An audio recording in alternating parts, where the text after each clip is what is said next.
Hello everyone, welcome back to another election prediction video. This time I'm doing the 2024 House map for the month of November 2023.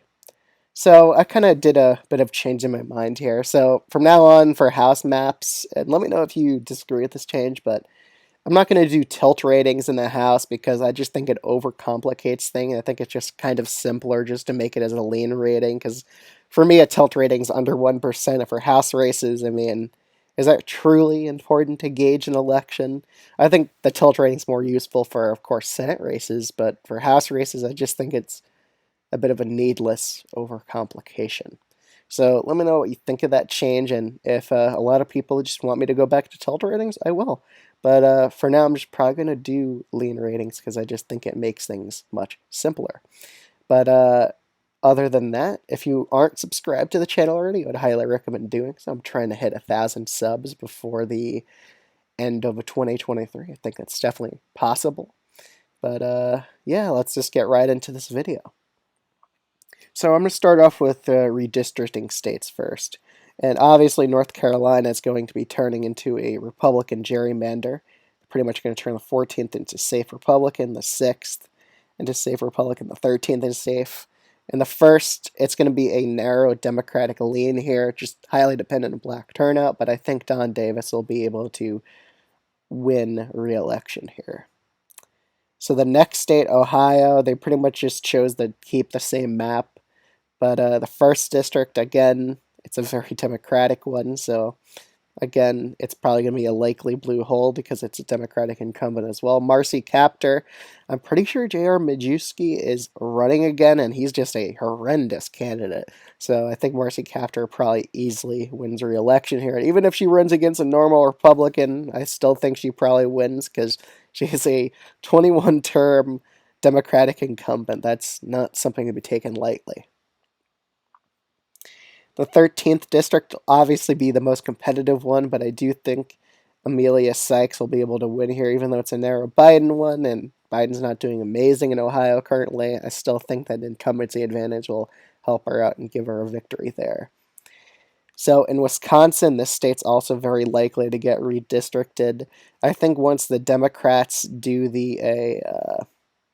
their state legislature maps, that they get them redrawn with their Supreme Court here, that they now have control over in Wisconsin. I think once they do the state legislative maps, they're for sure going for their congressional maps. There's no excuse not to do it. It's very easy to draw a 4-4 fair map in Wisconsin. And I definitely think it's probably going to happen. I don't think that the excuse that some people have been saying is like, what about the primaries? It would mess with the primaries. I think the primaries are a bit later on in Wisconsin, and these court decisions about redistricting actually go pretty fast in the court system. So I think it's fairly likely it does get, it's more likely than not it gets redrawn, the congressional map, especially after the state legislative maps are pretty likely to get redrawn as well. They're just going to do that first before going into the congressional ones.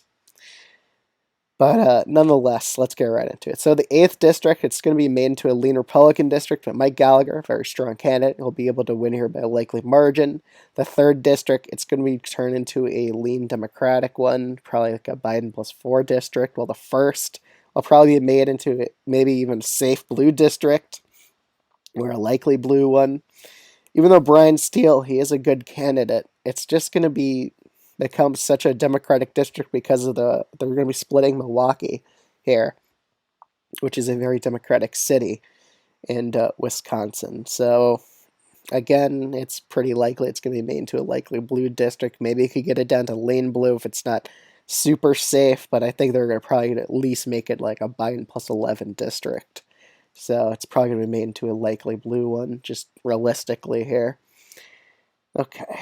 So Iowa, again, I'm kind of dooming on Iowa for the Democrats. It's probably going to be a pretty much all Republican controlled state in the House. In Louisiana, it's possible the redraw still happens. I think it's like a 40% chance it does.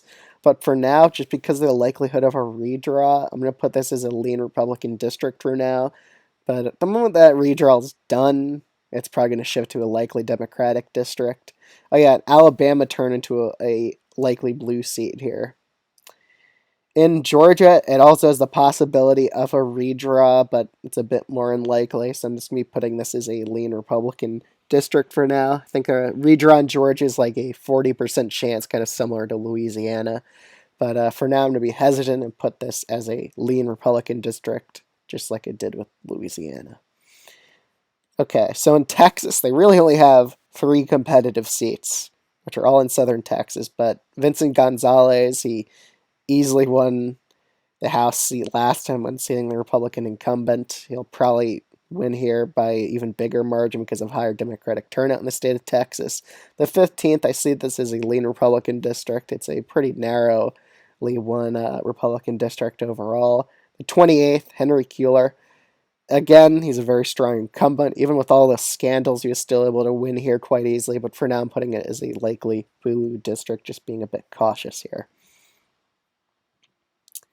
Okay, let's knock out the rural Democrats. So in Maine, Jared Golden, he has come out against pretty much against assault weapons, and I could definitely see that hurting him a bit in a very pro-gun state like Maine.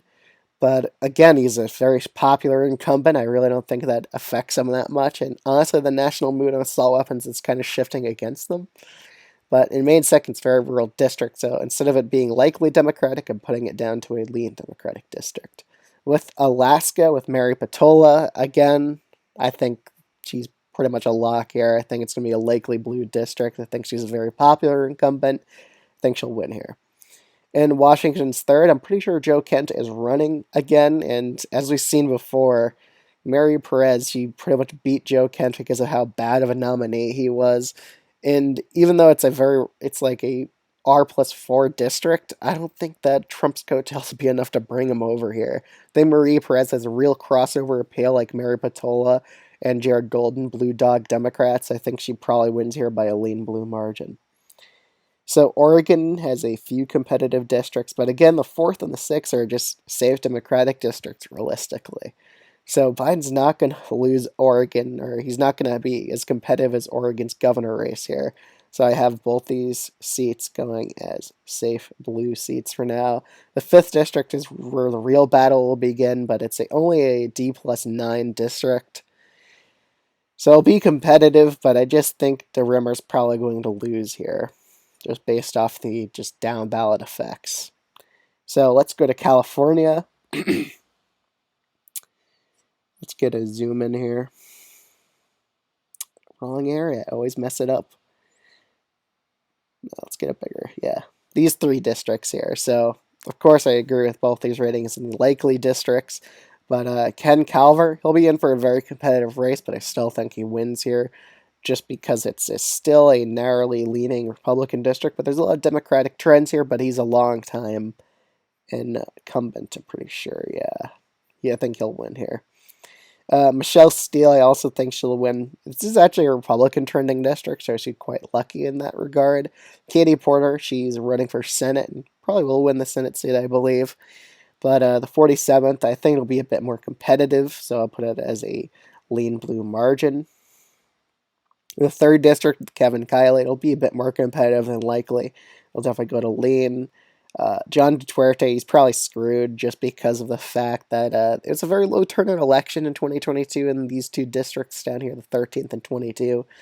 And just with higher Democratic turnout, the Democrat will probably easily unseat John Duterte. And same with David Valadao. I think with higher Democratic turnout, both of them will get wiped out. However, with Mike Garcia, he's pretty much the Republican that wins in clutch victories all the time, and just Democrats always miss their opportunity to beat him. But the Democrats are running a new candidate against me that'll fare a bit better, but I think Mike Garcia probably holds on to another victory here in California yet again. Let's head to New York. New York, it's like a 30%, or no, 40% chance that it gets redistricted just because Democrats really do not like the map that's been drawn. But for now, let's just go through it. So I'll have New York's first as likely Republican for now, just assuming there is no redistricted map. It'll definitely be a bit more competitive than it was in 2022.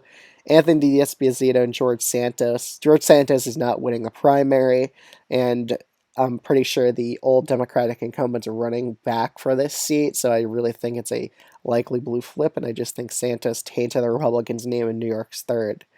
New York's 4th, Anthony D'Esposito. Yeah, it's a Biden plus 14 district, and he's not acting super moderate like he needs to win re-election here. Just with higher Democratic turnout alone, it's a likely blue flip. The 18th district, he's an incumbent now. He'll probably win by a likely blue margin. Brandon Williams, he's acting way too Trumpy in this district, not like a moderate at all. He's probably going to get wiped out here in the next election. Mark Molinaro, again, he's actually doing a pretty good job in Congress, is acting as a more moderate candidate. And he's in just pretty much the upstate area here, and this is one of the more competitive districts. I think he holds on here to re-election. Michael Lawler, again, even though polls do have him as a slight favorite, it's still a super Democratic district, D plus 10. I just think with higher Democratic turnout, he probably narrowly loses re-election here. Okay. In Indiana and Illinois, I'm just going to put this as likely blue, and same with this district here. They're just both likely blue districts. We don't see it being that competitive. In New Mexico, we're having a bit of a rematch, but even with the close race in the governor's race here, I think Gabriel Vasquez is going to win re-election here by a leading margin. Democrats did a pretty effective gerrymander in the state of New Mexico. In Montana's first, we had a competitive race last time, but with stronger Republican down-ballot energy. But I do think Jon Tester will definitely boost a lot of Democratic turnout here. I still think Ryan Zink narrowly holds on. In Nevada's 3 seats, let's get a zoom in on there. So I think the 4th, it's pretty much going to be a likely blue district. Same with Dina Titus here. But I think the 3rd district will be a bit more competitive, which is why I'm putting as lean blue for now. Again, it was an effective Democratic gerrymander. In Arizona, this is a pretty decent map, but yeah, so the 1st and 6th district. I think the 1st, again, Democrats kind of gave up on both these races, but I really think they could probably win both of them if they put a more effective focus here. The 1st district, I think this is going the Democrats' way pretty much no matter what here, even if Trump somehow narrowly wins Arizona, which I really, really doubt. I think Swihart could be in real trouble of losing his seat.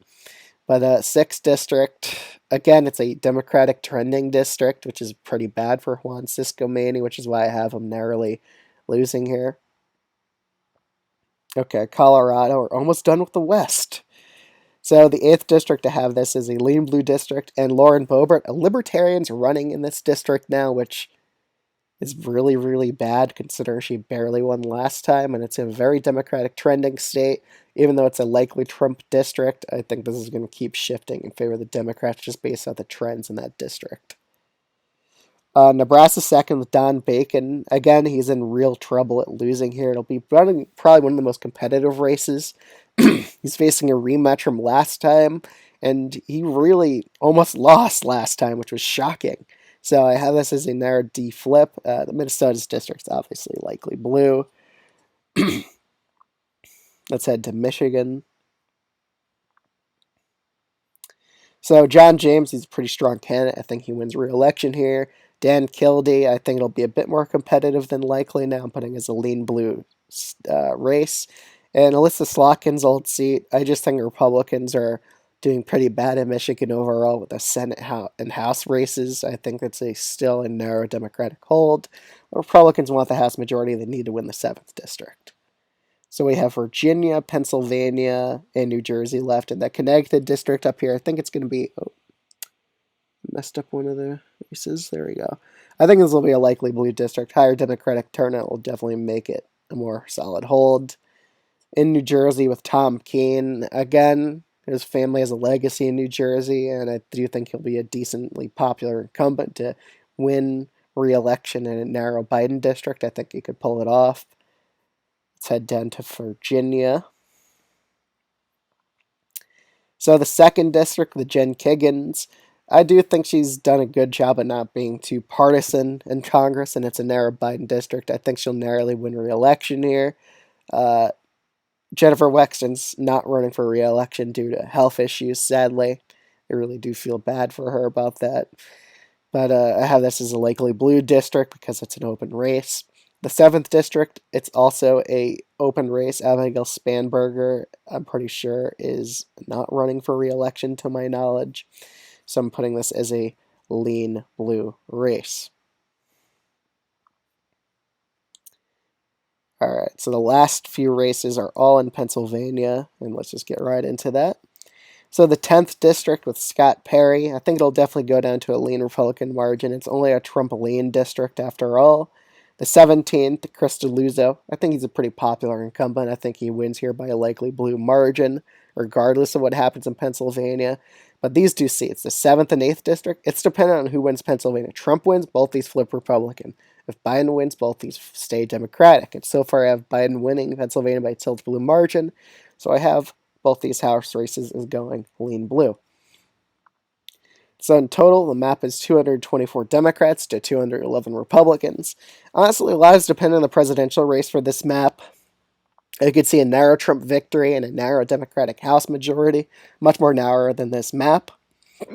Trump needs to win by a pretty good margin in the Electoral College to win the House of Representatives, just because the map has become a lot more fair to Democrats. A lot less states are gerrymandered now, and Democrats have a few more gerrymanders of their own built in. So, again, a lot is dependent on the presidential election with their down ballot coattails, but for now, I think we're in for a narrow Democratic House majority. So, I would highly recommend subscribing to the channel if you aren't already, and I would greatly appreciate it. Other than that, if you disagree with the map, leave it down in the comments below, and I'll see y'all in the next video. Thanks so much for watching. Bye.